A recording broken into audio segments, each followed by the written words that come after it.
As a Facebook content moderator, you are expected to regulate and moderate graphic content, nudity, violence and incitement, hate speech, fraud and deceptions, and pornographies and stuff. Came in at the first time I came in, it was 2015. Then I left. Then I came back in 2019 because I had an internship in one of the churches here in Nairobi. 2020, now the COVID. At the time of COVID, I was still working luckily in the same church. Then coming 21, and then the leadership, they are like, so you need to find another way out. So I was in that dilemma. That was January, Feb, there, March. A friend of mine whom introduced me to the church now got the link about the job now. They were looking for content moderators in summer schools. I was enrolled in summer school, okay? So I was taught annotation and some other things that involved what summer source is doing. So in that process, at that time, I think that was when content moderation was to start in summer source. So when we went to interviews, I passed. So I was given an opportunity to work as a content moderator. I was not even aware there is something called content moderation. There's a lot that goes on social media, especially Facebook. People post all sorts of things. They post graphic things. They post pornography. They post child abuse content. They post basically everything. So Facebook has, or rather Meta has, policies that are put in place to protect users from consuming that direct content. I was even surprised in the interview when I was asked if I was comfortable dealing with anything like graphics, porn, child mutilation, and abandoned children, abortion children. The same day I applied, then a week later I was called by the counselors, one of the counselors, and we had a conversation. She was asking how I'm doing, how life is in Kenya and stuff. So later on, a week after that, I did another interview. I guess it was urgent. The time they were looking for us, people who are speaking in Kirundi especially. I was at home and someone called me and he said there's a kind of job opening. There's an recruiter looking for someone from Ethiopia who can speak Afan Oromo and Amharic, which are native language of Ethiopia, and who has this quality. So this is just a random call? Yeah, I haven't applied for anything. He just called me. He knew that I know he can speak Amharic and Oromo, so he contacted me. And if you are good to go, you can just apply for this job. When I was going to summer, back then I did not know that I was going to do such kind of job. Content moderation was something new to me, totally new. So me, I was like, and then I was quite a bit younger than I am now. So I was gray on it was my first job being a corporate, whatever. So the kind that I was seeing, it was mostly graphic, nudity. It was a mix of all that, but mostly graphic, nudity. That's the child exploitation. It was really bad watching a child being molested, a 3-month child being molested by someone who is supposed to be protecting them. And then you look at people being dismembered, people being stabbed. I speak Kinyarwanda, but I was hired as a Burundian, so Kirundi. The first call was to check on me, check how I'm doing and how I'm faring in Nairobi, how is life. So I mean, they were accommodative.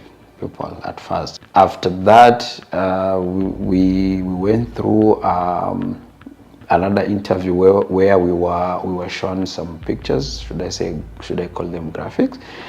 Pictures, but they were pixelated pictures. So I mean, you could not see clearly what was happening up until now when we got into the live job. I remember sometimes we were in the lift. Then one of them was saying, "We hope no one drops out of this." By then kulikuwa na my wife was pregnant, okay, like 5 months pregnant. Akanipigia simu because alikuwa kwao. So when she called, I rushed there because she was telling me she was bleeding. It was something that could not be controlled anymore. So she had a miscarriage. The same day that Summersource sent me a message that I was supposed to be reporting on Monday for orientation. So when I went to the orientation, and my wife was in the hospital, I'm being introduced to the abortion babies, abandoned babies, you know, it looks very terrible, but now since I have to work, I just had to deal with that. So nilikuwa natoka naenda kulia kwa choo because that was my firstborn. Okay, then you experience unaona mtoto wako akitoka, like it's something that you're seeing, you know, it was that bad. Actually, I'm an asylum seeker. So I fled Ethiopia. Back home, I'm a university teacher.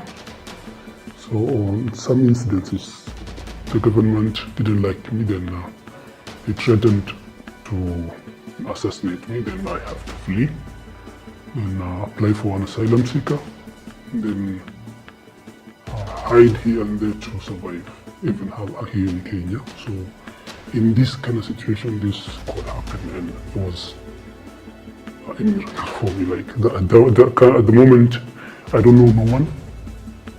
I'm trying to survive.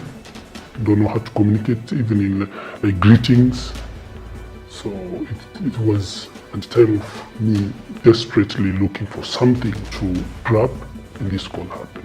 You don't know what you really need. You just wake up, go to work, log in. We used to log in on SRT, a tool called SRT, and then you start working. Basically, it's like an open office. You have your colleagues there. The policy you are being taught is different from what you gonna start work on. Yeah, because they are kind of different. Because when I started doing the live job, that's when now the real graphics now came in. That now the real graphic videos came in. The policy you are being taught is different from what you gonna start work on. Yeah, because they are kind of different. Because when I started doing the live job, that's when now the real graphics now came in. That now the real graphic videos came in. You know, when we were joining this project, actually we were promised heaven. You'll be having snacks, anything you want shall be given, trips. You'll at least, I don't know, twice a year or once a year, you'll be given a trip to any country of your choice. Then whenever you feel like you're not okay, the counselors are always there. Since I had just completed my 4th form, then I was just doing the random jobs around here, you know. Yeah, so I thought this was a nice opportunity. The lady from the HR, she asked me if I am okay to work in the environment of like toxic environment. That was word by word. Are you okay to work in a toxic environment? And I didn't know what was better for me. Even the word was new for me. Content moderator. And I have to Google it. Content moderator. Okay. You deal with this kind of ABCD. Okay.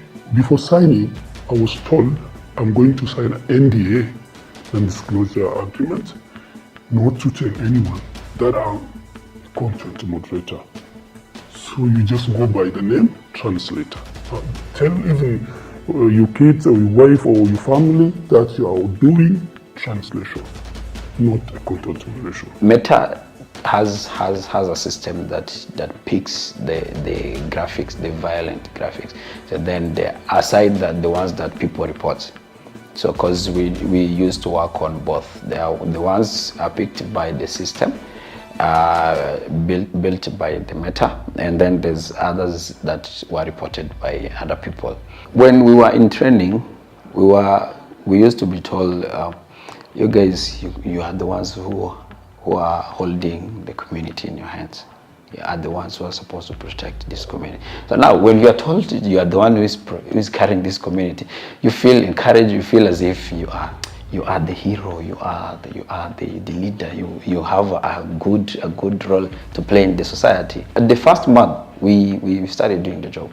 Yes, we're like, yo guys, this job is different from what we were taught in training. It's different from what we were shown in the interviews. Yo, what are we doing here? Mostly it was bullying, hate speech and bullying. They were categorized, I think, in the same policy. And then graphics was a lot, especially accidents and suicide. Yeah, you could meet someone who's just hanged themselves, and it's just raw. It's there looking at you, waiting for you to action, and you have limited time to work on this particular ticket. Okay, I want to put it in a very simpler way. Okay, I watch how people die every day. I delete the contents, so I have those 1,000 ways on how to die. And this is not a movie. I have this specific photo, a video. It happened in Tanzania. There was a time a tanker with petrol exploded with people around, and people were really burned. They were charred. Like, I've never forgotten that photo up to today. They look like, how can I say it? Like a burnt log. Yeah. And then, I don't know, I still see it up to today. Someone's hands up and the legs up and they're burnt. They look like a burnt charcoal actually. You can only see the teeth. The skin is completely burnt. I've never been able to forget that photo up to today. I actually have chills whenever I see these tankers that carry petrol around. I always remember that, and I'm like, what if that happens to me again right now? My day was, you wake up early because you need to report to work. Log in from the machine from 7. 7, you must be already logged in and all set up. Not the time you report. You need to be, the van will be there at some place, the designated place that the van will pick you up. Then you will go to the van by 5:30. You need to be there. 5 minutes later, they will leave you. Because of the COVID, they provided van until they disconnected it also. If you are on the morning shift, you log in at 7 until the break. You start right away with the content. So basically, if you go to search, not there, and then search for like graphic content. Is that a spelling? Contents. So you see, like this one, the one that are blurred. See, violent graphic contents. So basically, I'm supposed to decide whether it's supposed to stay in the platform or not. Okay, so that's why some of them are blurred. See, even you can't even be comfortable watching this. Then you say like this one, probably this one is like a shooting. Okay, you see now like this. It's being shot. Then you'll get some photos of how it happened and the blood and everything. See? So this is what you are watching every day. Yeah, imagine you're in a desk somewhere sitting the whole day watching pornography, then you go back to your wife and you can't even. My desk would be one side on my left, and on this side, and then another desk was just next to. Because I remember every time machines would go off, and then the IT people would take maybe more times to come and to fix them. And at the time you are not working, your supervisor is in your case. Why are you not working? The machine is not working. So why didn't you look for another spot?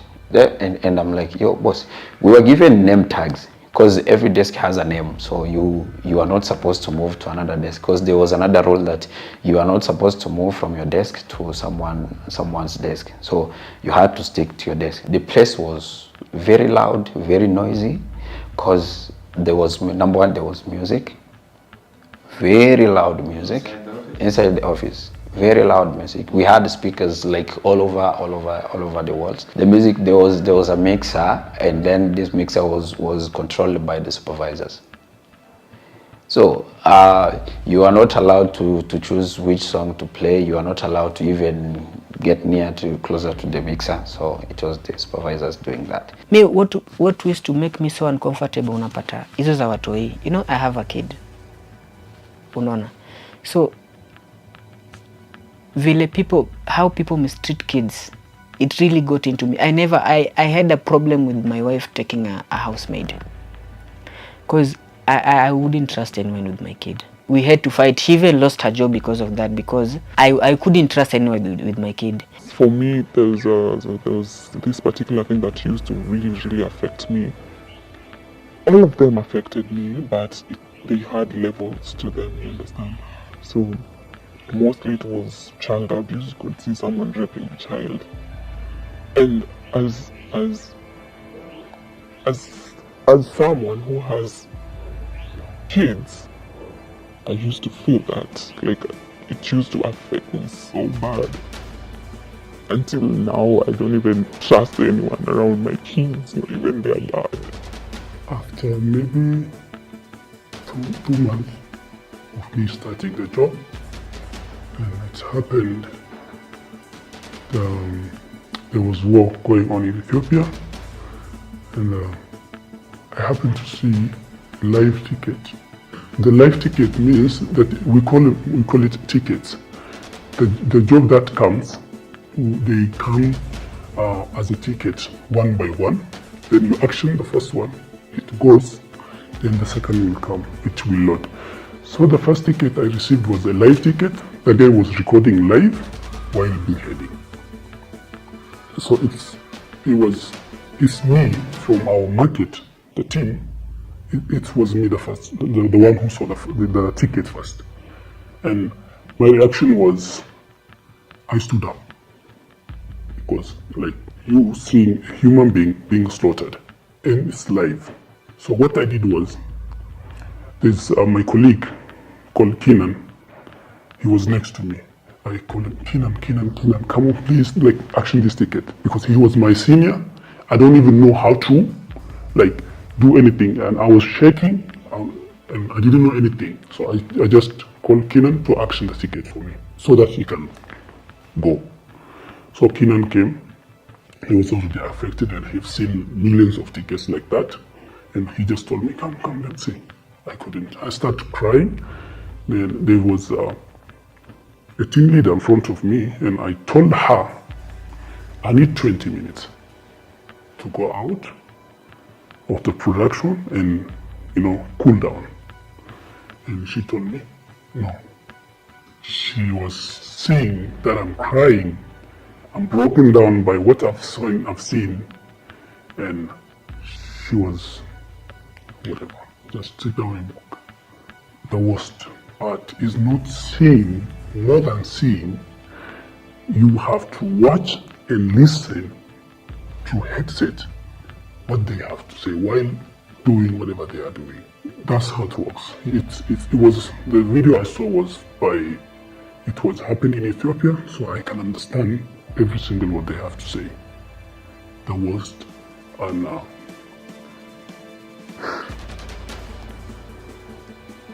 If the worst part is, I can recognize the person being slaughtered.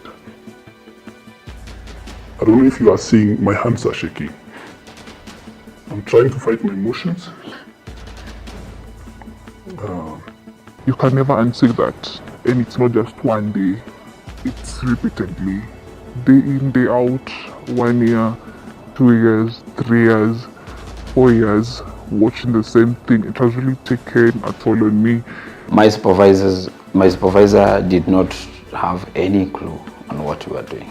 There was a time I met a live ticket that someone was asking for help on Facebook. They went live on Facebook. They were asking for help. They were like, please help me. And before they even explained further, the screen went blank. I think someone caught them trying to ask for help. And honestly speaking, it has never been the same. Like, I always feel like I had responsibility to help that person. I don't know how, but I felt like as someone who's gotten that ticket, I could have done something, but it was just escalating this ticket. I can't do anything other than that, you know. Wellness is the time now you are told you need to get off your screen, so you go chill outside, then you refresh your mind, and then you come back and continue 2 times a week. 30 minutes. Yes, that's like an hour per week. But now it reached a point where even that even once a week it was removed. Tell me, what is 30 minutes when you're going through all that? 30 minutes is nothing.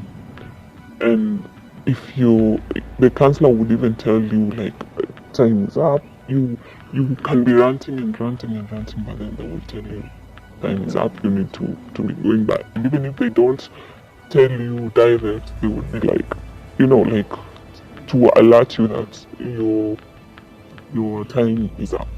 They would change the counselors however they want. So this time you've gotten comfortable with this person, then you hear we are reshuffling, we're bringing in new counselors, and then you have to start all over again, you know. If I come to the office on Tuesday and I'll end my week on Saturday, I could find myself some weeks no wellness. It's hard.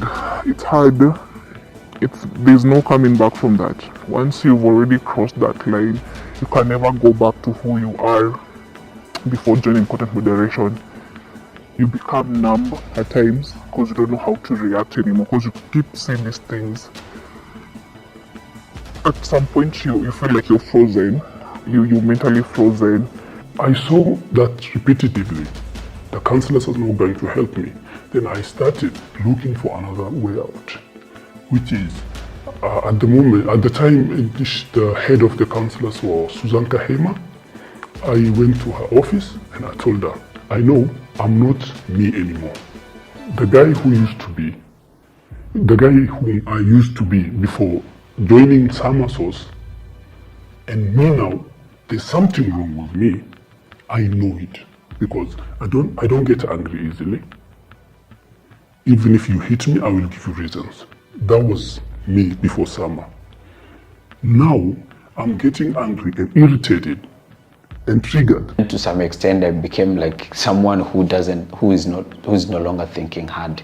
Because before I used to have small business I would do, small ideas on what I can do if I'm given this. I mean, build some ideas, you know.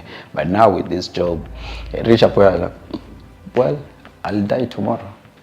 Why should I think about it? After a while, I became numb. I didn't fear anything. For someone who's very scared of before I was scared of little things, even blood. But it came a point that I wasn't even scared. Like I could pass Mombasa Road and I could see someone had an accident and I wouldn't react to it. For me, it was normal, you know. It basically left me without feelings. At a point of recovery, it's not easy because basically it involves money. Since the company has decided that it is not going to pay us because we decided to go the right way on seeking justice for what the redundancy issue. We don't have money. I don't have money. I don't even sometimes even you go the whole day without eating. So if I can't afford food, can I really afford getting help somewhere? It's not possible. I asked a question in it was a session, not one-on-one session, but we were in a group session. So I asked the counselor, you are here, why is it so difficult for the company to settle this story? You have a trouser, it has some holes in it. Is it alright for you to just put patches on it, or you buy another trouser? So what some of us used to do is just put patches on the holes that are there, and eventually the patches are still going out. I thought that when I left work, I would leave everything there. So when I go home, I try not to think about it. But I feel like I was lying to myself because it never worked. Because you still have nightmares coming from what you are working on. So it was never a balance. The kind of help that I need requires money. I need to see a specialist because I feel like there's so many things that I've really not resolved. Like I told you, I've been ignoring things, so that keeps piling up. For how long will I be ignoring these things? And it affects your life, the whole spectrum of your life, your social life, everything. It's affected because of what I've been going through. On top of this kind of situation we're going through, me and my colleagues, they announced it as redundant without any valid reason, which the Honorable Court ordered. It stopped the redundancy, and us being fired, the court ordered them not to fire us and proceed with the redundancy. They haven't even obeyed the court order. And imagine supporting your family, paying rent and food. I actually to be evacuated, to be evicted from my house because I haven't paid the 2-month rent, and the third one is also starting.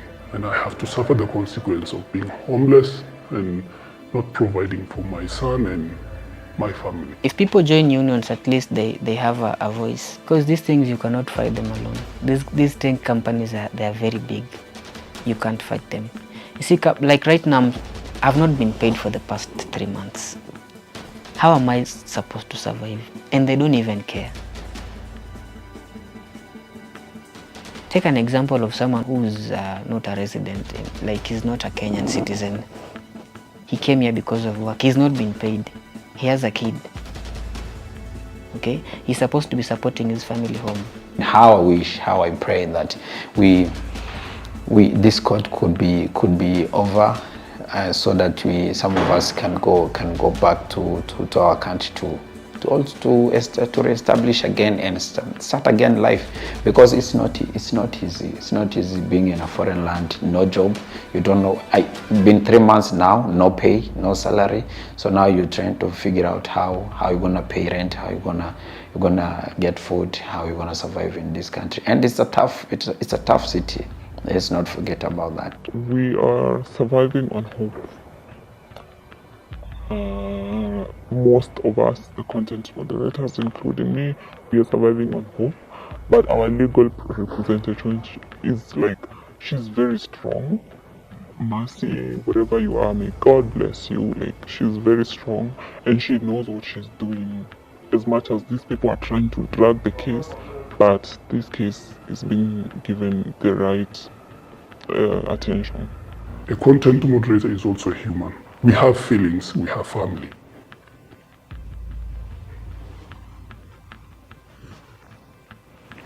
And we also want to live a healthy life. We need to enjoy life. Now, as my colleague said, poverty is not a good thing. If we had options, we would have found another job. I'm educated. I've done 2 BScs and 1 master's. If the political situation in my country, if I wasn't prosecuted politically, I wouldn't have ended in this kind of environment. Content moderators should be seen as a human who is struggling to help his family. We are the good soldier. We don't harm anyone. There's no soldier like a content moderator in this planet. We don't harm anyone. We sacrifice ourselves without firing a single bullet, and we protect the community. We clean the digital platform so that you and everyone out there enjoy the platform. To my fellow content moderators, please take care of yourself. Even if you get a job somewhere else, take care of yourself, because this body does not have spare parts. If you die, you are dead. Before even you are sent to your grave, someone else will replace you.